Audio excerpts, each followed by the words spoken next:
Morning, welcome back to my ঘরের মেয়ে channel. সবাই কেমন আছেন? আশা করি সবাই খুব ভালো আছেন। আমিও খুব ভালো আছি। আমার নতুন একটি ভ্লগে আপনাদের সবাইকে স্বাগত। জানি অনেক দিন ভ্লগ আপলোড করা হয়নি, কিছু ব্যস্ততার মধ্যে ছিলাম। আর এই ব্যস্ততা পেরিয়ে আবার নিয়মিত ভ্লগ আপলোড করার জন্য চলে আসলাম নতুন একটা ভ্লগ নিয়ে। আর আজকের ভ্লগটা খুবই স্পেশাল হতে চলেছে, কারণ আজ হচ্ছে বসন্ত পঞ্চমী, মানে সরস্বতী পুজো। বাঙালির সব ছেলে মেয়ে সবারই মনের মধ্যে তো এই দিনটা খুবই স্পেশাল। সরস্বতী পুজো, ভ্যালেন্টাইন্স ডে, যাই বলুন না কেন সবই খুবই স্পেশাল। বাঙালি তো সরস্বতী পুজো মানেই তো সেই দিনটায় ভ্যালেন্টাইন্স ডে হিসাবে পালন হয়েই যায়। তো আজ সকালবেলা ঘুম থেকে উঠেই একদম ব্রাশ করে স্নান করে নিয়েছি।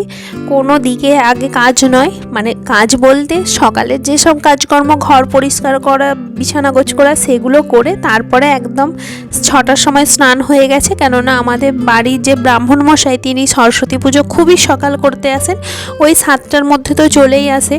সেই জন্য পুজোর জোগাড় করা সব রেডি করার জন্য 6টার সময় উঠেই আগে স্নান করে নিয়েছি। স্নান করা হয়ে যাবার পর এদিকে ঠাকুর মশাই চলে আসছে। আমাদের বাড়িতে যে সরস্বতী পুজো, সেই পুজোটাও কমপ্লিট হয়ে গেছে। আমি আর মা দুজনেই পুষ্পাঞ্জলি দিয়ে দিয়েছি, কারণ সকালবেলাও মা স্নান করেই নিয়েছিল। আর এই সরস্বতী পুজোর দিনটা আমাদের কাছে খুবই স্পেশাল, মানে আমাদের কাছে বলতে আমাদের পাড়াতে খুবই স্পেশাল। আমাদের পাড়াতে জেঠু কাকু, তারপরে আপনাদের দাদা ভাইয়ের যে ক্লাবটা, তো সেই ক্লাবে সরস্বতী পুজো হয়।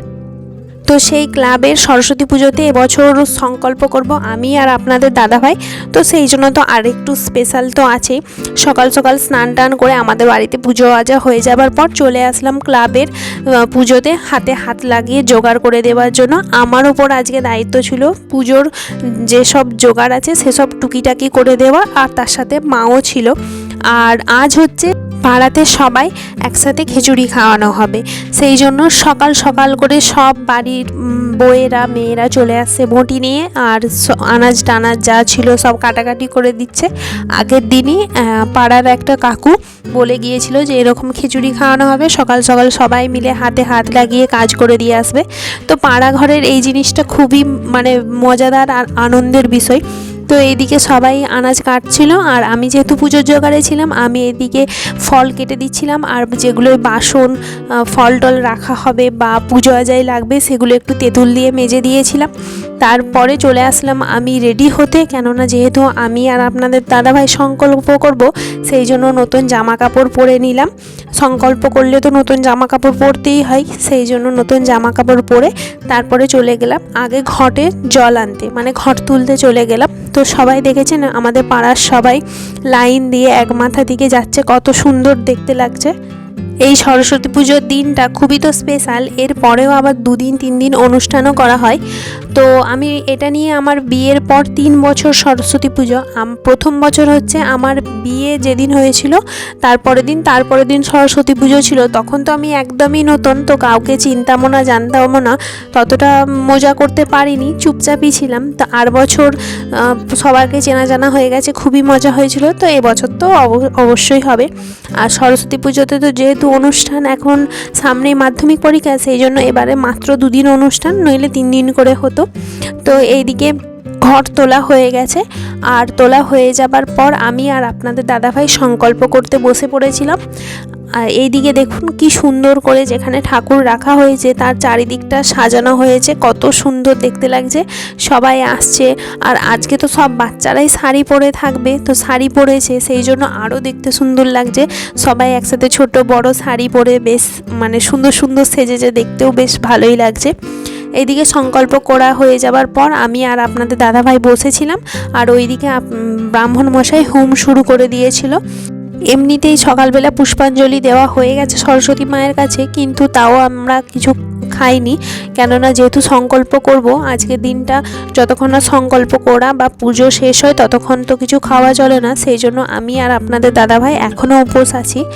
তখন পুজোতে ব্রাহ্মণ মশাই বসেছিল প্রায় 1টা এরকম মতো বাজে। আর তারপরে পুজো টুজো শেষ হয়ে যাবার পর চলে আসলাম বাড়ি, চেঞ্জ করে দিয়ে তারপরে চলে গিয়েছিলাম খাবার খেতে। তো আজকে খাবারে হয়েছিল খিচুড়ি, বাঁধাকপি আর তার সাথে চাটনি, একটা করে জিলাপি। আর খিচুড়ি তো আমার খুব পছন্দের একটা আইটেম আর পছন্দের খাবার, খুবই ভালো লাগে, মানে সব রকম দিয়ে ঘেঁটে দিলেই আমার খুব ভালো লাগে খেয়ে। তো এদিকে আমি, আপনাদের দাদা ভাই, যারা যারা পুষ্পাঞ্জলি দিয়েছিলাম সবাই খেতে বসে পড়েছিলাম। পাড়ার লোকও সবাই খাচ্ছিল যারা যারা নিমন্ত্রণ ছিল। আর তারপরে চলে আসলাম গোটা সিদ্ধর জন্য। আমাদের শ্বশুর বাড়িতে হচ্ছে গোটা সিদ্ধ আছে, মানে আজকের দিনে সব রকম কলাই দিয়ে আলু, বেগুন, মটরশুঁটি সব রকম রাঙালু দিয়ে সেদ্ধ করা হয়। আর আমাদের বাপের বাড়িতে আছে হচ্ছে কলাইয়ের ডাল। ডাল মানে একটু তরল তরল জিনিসটা হবে, আর হচ্ছে ফোড়ন দিয়ে হবে একটুখানি তেলের উপর তেজপাতা, পাঁচ ফোড়ন, জিরে, শুকনো লঙ্কা ফোড়ন দিয়ে কলাইটাকে ভালো করে ভেজে নিয়ে নুন, হলুদ, মশলা দিয়ে সেদ্ধ করা হয়।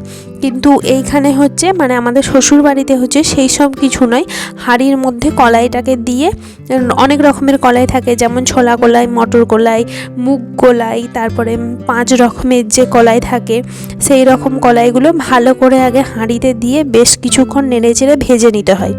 ভাজা হয়ে যাবার পর জল দিয়ে বেশ কিছুক্ষণ আগে কলাইগুলো সিদ্ধ করে নিতে হয়। সিদ্ধ করা হয়ে গেলে তারপরে, মানে ওই হাফ সিদ্ধ হয়ে এলে, ফুল সিদ্ধ নয় কিন্তু হাফ সিদ্ধ হয়ে এলে, এক এক করে রাঙালু, সিম, তারপরে মটরশুঁটি, বেগুন যা আছে সব ভালো করে দিয়ে সেদ্ধ করে নিলেই ব্যাস হচ্ছে কলাই সিদ্ধ তৈরি। আর এই কলাই সিদ্ধ তো আমার খেতে খুবই পছন্দ।